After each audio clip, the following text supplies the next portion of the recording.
ಗಳು ಬಂದಿದ್ದರು. ರಾಷ್ಟ್ರೀಯ ಹಲವಾರು ನಾಯಕರನ್ನು ಭೇಟಿಯಾಗಿದ್ವಿ. ನಮ್ಮ ಪಕ್ಷದ ಮುಖಂಡರು ಮತ್ತು ಜೆ ಡಿ ಎಸ್ನ ಮುಖಂಡರಾದಂಥ ಕುಮಾರಸ್ವಾಮಿಯವರು ಒಂದಷ್ಟು ವಿಚಾರಗಳನ್ನ ಚರ್ಚೆ ಮಾಡಿದ್ದಾರೆ.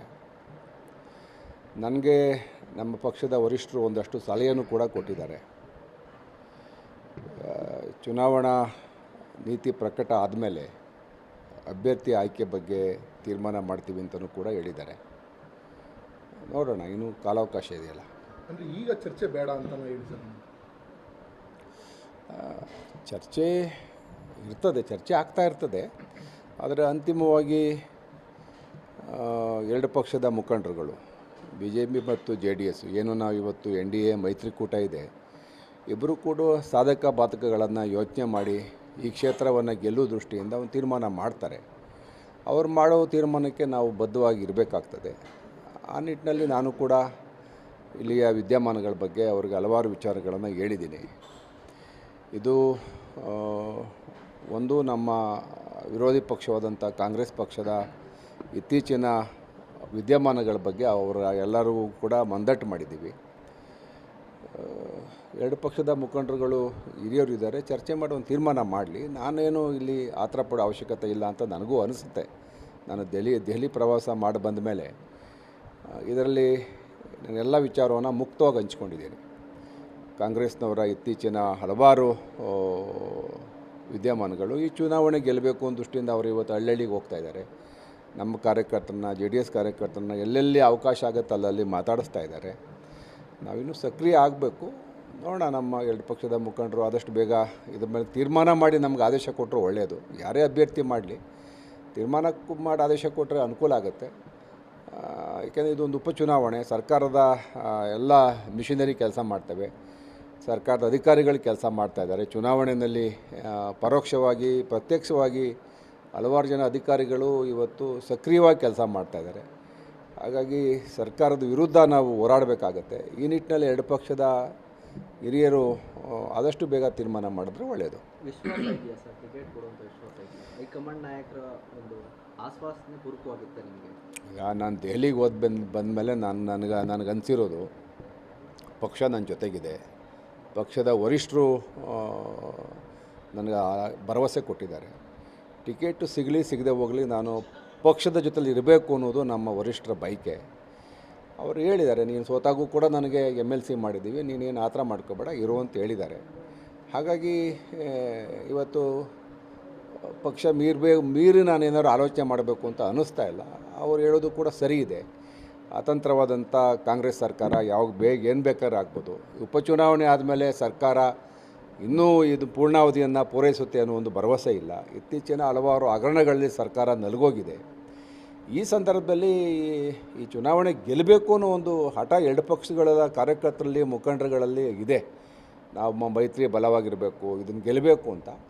ಆದರೆ ನಮ್ಮ ಪಕ್ಷದ ಎರಡು ಪಕ್ಷದ ವರಿಷ್ಠರು ಬೇಗ ತೀರ್ಮಾನ ಮಾಡಿದ್ರೆ ಫಲಿತಾಂಶ ಬರ್ಬೋದು. ನೋಡಬೇಕು, ಅವ್ರ ಮೇಲೆ ಎಲ್ಲ ಅವಲಂಬನೆ ಆಗಿದೆ. ಸಾಕಷ್ಟು ಸರ್ಕಸ್ ಮಾಡಬೇಕಂತೇಳಿ ಯೋಗೇಶ್ವರ್ ಟಿಕೆಟ್ ತಗೊಳ್ಳಿಕ್ಕೆ ಎಷ್ಟೊಂದು ಇಲ್ಲ, ಸರ್ಕಸ್ ಅಂತಲ್ಲ, ನಮ್ಮ ವಿಚಾರವನ್ನು ನಮ್ಮ ಪಕ್ಷದ ವರಿಷ್ಠರಿಗೆ ತಿಳಿಸ್ಬೇಕಾದಂಥ ನಮ್ಮ ಕರ್ತವ್ಯ ಆಗಿತ್ತು. ತಿಳಿಸಿದೆ. ನಾನು ಕೂಡ ಹೇಳಿದ್ದೀನಿ ಇದರ ಮಹತ್ವ ಏನು, ನಾನು ಯಾಕಿಷ್ಟು ನನ್ನ ಆ ಥರ ಅಂತ ಬೇರೆಯವ್ರಿಗೆ ಅನಿಸಿದ್ರೆ ಅದಕ್ಕೆ ಕಾರಣ ಏನು ಅಂತಲೂ ಹೇಳಿದ್ದೀನಿ. ಇದ್ರ ಮೇಲೆ ನಮ್ಮ ಪಕ್ಷದ ವರಿಷ್ಠರಿಗೆ ಬಿಟ್ಟದ್ದು. ಕುಮಾರಸ್ವಾಮಿ ಅವರು ಕೂಡ ಈ ಕ್ಷೇತ್ರದ ಬಗ್ಗೆ ವರದಿಯನ್ನು ರಾಷ್ಟ್ರೀಯ ನಾಯಕರಿಗೆ ತಲುಪಿಸ್ತಾರೆ ಅನ್ನೋ ಒಂದು ಮಾತನ್ನ ನಿಖಿಲ್ ಕುಮಾರಸ್ವಾಮಿ ಹೌದು, ತಪ್ಪೇನಿಲ್ಲ. ಈಗ ನಿಖಿಲ್ ಕುಮಾರಸ್ವಾಮಿ ಅವರು ಕೂಡ ತಾಲೂಕಿನಲ್ಲಿ ಪ್ರವಾಸ ಮಾಡ್ತಾಯಿದ್ದಾರೆ. ಅವರು ಮಾಡಬೇಕು, ಎರಡು ಪಕ್ಷನೂ ಸೇರೇ ನಾವು ಚುನಾವಣೆ ಮಾಡಬೇಕಾದಂಥ ಅವಶ್ಯಕತೆ ಇದೆ. ಎರಡು ಪಕ್ಷದ ಕಾರ್ಯಕರ್ತರು ಕೂಡ ಆದಷ್ಟು ಕಾತರವಾಗಿ ಕಾಯ್ತಾ ಇದ್ದಾರೆ. ಆದಷ್ಟು ಬೇಗ ಅಭ್ಯರ್ಥಿ ಘೋಷಣೆ ಆದರೆ ಚುನಾವಣಾ ದೃಷ್ಟಿಯಿಂದ ಒಳ್ಳೆಯದು ಅಂತ. ನೋಡೋಣ. ಸರ್, ಈಗ ಇದು ಚನ್ನಪಟ್ಟಣ JDSನ ಕ್ಷೇತ್ರ. ಇನ್ ಕೇಸ್ ಏನಾದರೂ JDSನವ್ರು ಏನಾದರೂ ಈ ಕ್ಷೇತ್ರವನ್ನು ಉಳಿಸ್ಕೊಂಡು JDSಗೆ ಟಿಕೆಟ್ ಬೇಕು ಅಂತ ಏನಾದರೂ ಪಟ್ಟಿಡಿದ್ರೆ ಯೋಗೇಶ್ವರ್ ಅವರ ನಿಲುವೇನಿರುತ್ತೆ? ಪಕ್ಷಕ್ಕೋಸ್ಕರ ಪಕ್ಷದ ಜೊತೆ ನಿಲ್ತಾರಾ ಅಥವಾ ಸ್ಪರ್ಧೆ ಮಾಡ್ತಾರಾ ಅಂತೇಳಿ? ಈಗ ನಾನು ಪಕ್ಷದ ಜೊತೆ ನಿಲ್ಲಬೇಕು ಅಂತೇಳಿ ತೀರ್ಮಾನ ಮಾಡಿದ್ದೀನಿ. ನಾನು ಸ್ಪರ್ಧೆ ಮಾಡಬೇಕು ಅನ್ನೋದು ನಮ್ಮ ಕಾರ್ಯಕರ್ತರು, ಮುಖಂಡರುಗಳ ಆಶಯ ಆದರೂ ಕೂಡ ಪಕ್ಷದ ಜೊತೆ ನಿಲ್ಲಬೇಕು. ಯಾಕಂದರೆ ಇಷ್ಟು ವರ್ಷ ಪಕ್ಷದ ಜೊತೆ ನಾವು ಹೋರಾಟ ಮಾಡಿಕೊಂಡು ಜೊತೆಲೇ ಇದ್ದು ಭಾಳಷ್ಟು ಏಳು ಬೀಳುಗಳನ್ನು ಕಂಡಿದ್ದೀವಿ. ಪಕ್ಷ ಜೊತೆಲಿ ಹೋಗೋದು ಒಳ್ಳೆಯದು ಅಂತೇಳಿ ನಾನೆಲ್ಲ ಹಿತೈಷಿಗಳ ಭಾವನೆ. ಹಾಗಾಗಿ ನೋಡೋಣ ಏನಂತ. ಕುಮಾರಸ್ವಾಮಿ ಅವರು ಟಿಕೆಟ್ ತೊಗೊಂಡ್ರೆ ನಾವು ಕೆಲಸ ಮಾಡ್ತೀವಿ, ಅದರಲ್ಲೇನು ನನಗೇನು ಭೇದ ಭಾವ ಇಲ್ಲ.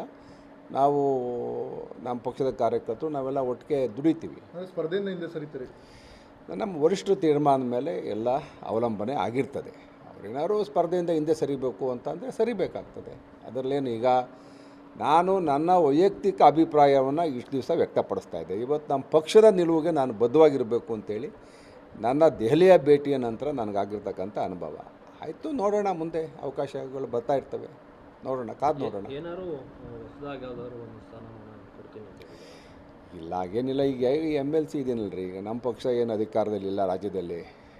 ನೋಡೋಣ, ಕಾಂಗ್ರೆಸ್ ಸರ್ಕಾರ ಏನೇನಾಗುತ್ತೆ ಮುಂದಿನ ದಿನಗಳಲ್ಲಿ, ಮುಂದೆ ತೀರ್ಮಾನ ಮಾಡೋಣ. ಸರ್, ಈಗ ನಿಮ್ಮಿಬ್ಬರು ನಡುವಿನ ಈ ಕಿತ್ತಾಟ ಕಾಂಗ್ರೆಸ್ಗೆ ಲಾಭ ಆಗುತ್ತಾ ಅಂತೇಳಿ? ಅದನ್ನು ನೀವು ಹೇಳಬೇಕು.